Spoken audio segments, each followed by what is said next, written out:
What's up, everybody? Welcome to Bios3 Raw TV. Excuse me. Now, I always told you guys I would give it to you raw. And I put as much as I can out there. I never really think about a lot of things that I say that, I don't hold anything back.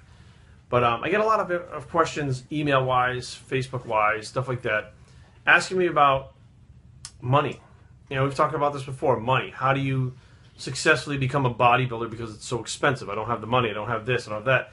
I hear a lot of these complaints about I don't have the money for this, don't waste your money on supplements, money, money, money. I hear a lot of stuff about money, and a lot of these people are just wasting fuck tons of money.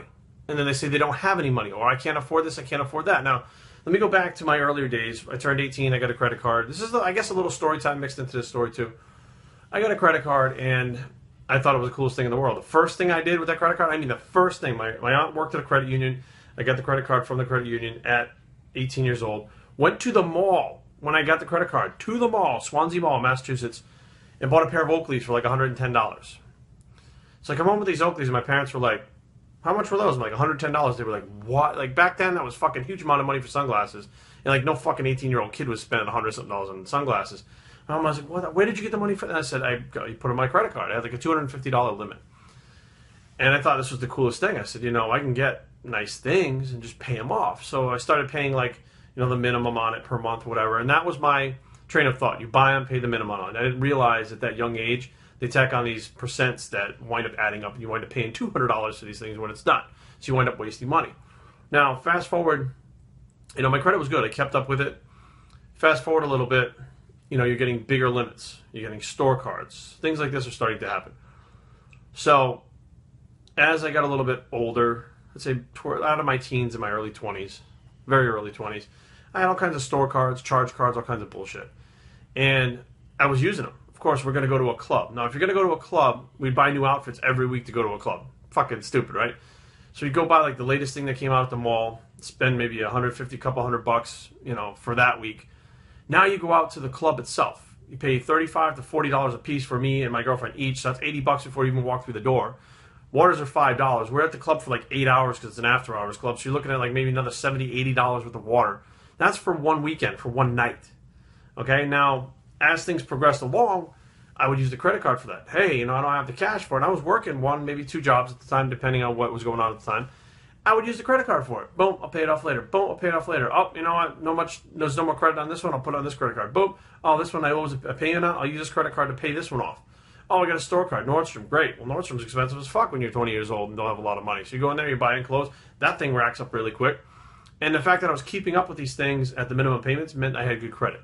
So I kept getting credit cards, getting credit cards. The next thing you know, I was fucking in debt. It was pretty bad. And I don't even remember exactly what the number was, but it wasn't good. And at the whole time, I'm trying to do the bodybuilding thing.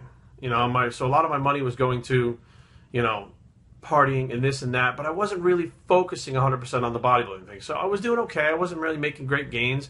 I kind of staggered out and lost my way a little bit with, focusing on that, but I was still doing it. Now, fast forward to when it all came crashing down, I couldn't afford to live that lifestyle anymore. I was addicted to drugs. I had run out of money. My bills were backing up. Everything just fucking crashed down around me.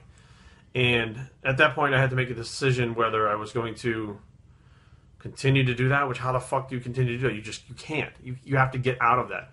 Or pull myself out of this shit and start to pay these things off slowly and stop buying things, work a couple of jobs, maybe 3 jobs if I had to get myself out of it. Now, eventually, over time, that happened.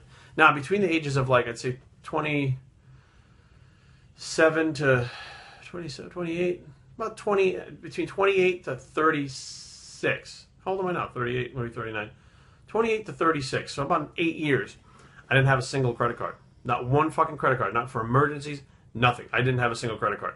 I pulled myself out of the debt, and literally, if I didn't have the cash to spare to buy something, I didn't buy it. So it was kind of touch and go. There were times that, I really would want to buy something, and there were times I made bad decisions and I bought something when I really shouldn't have. It would wind up being shorter money. I never fully ran out of money, but it was to the point where, you didn't have much in your bank account, you made a stupid decision, you realize you're like, fuck, I made a stupid decision. And you're like, fuck, if I had credit cards, I could make even stupider decisions. And it scared me to get credit cards to go back into that situation. Now, fast forward now, I have a couple credit cards. I'm not in any debt. I have 0 debt whatsoever. The only thing that I actually owe on is my car. And the car, I purposely said, you know what, this is what I can afford. I'm going to go ahead and buy this type of car. I want, this is what I've always wanted. I can afford it, so I'm going to go ahead and do it. If I buy something now, I don't use that credit card. I have not used the credit card in, one time, I think maybe I've used it. We were in Mexico and I used it, and I had, instead of my bank card, I had my credit card in case it gets jacked. I used it down there. I don't use the credit card. It is specifically for emergencies if I needed it. It's there. I have credit lines at like furniture stores and shit or whatever if I wanted to use them, but I don't use them. I stopped twice now. I've learned my lesson, and it was kind of like as I pulled those credit cards out for a long period of time, I learned that the tendencies are still there. It's like being a drug addict. Just because you stop doing the drug doesn't mean the tendencies are not still there. So I forced myself to stay away long enough from using credit cards, even having a credit card, to realize it was still there. So when you finally do get a credit card, you're fully aware of the fact that those tendencies are still there. It didn't just go away because you're out of debt. I've seen people go into debt, get out of debt, go right back into debt. I've seen people file bankruptcy multiple times. And it sucks because they never break that cycle. They don't understand how. And nobody taught me how to do it. I kind of figured it out on my own because I didn't want to live that lifestyle. It was kind of like a rock bottom. So when I hear people say stuff like, I can't afford this, I can't afford to be a bodybuilder, I can't afford to eat clean, that's the biggest bunch of bullshit ever. Because I guarantee you, or like, I don't have the time, so therefore I have to eat out, and therefore I don't really have the money because I have to eat out. And all those things, you have to figure it out for yourself. You have to do some kind of real soul searching to figure out what the fuck you want to do. Because money-wise, if you're eating out 4 or 5 times a week, well then you could be saving a shit ton of money at home. And if you're like, well, no, I don't have the time, sitting in a fucking drive-thru or sitting at a restaurant or waiting to get your fucking food, that block of time, if you added up those fucking 10, 15 minutes or whatever the fuck it is, you now have enough time to cook your food throughout the rest of the week.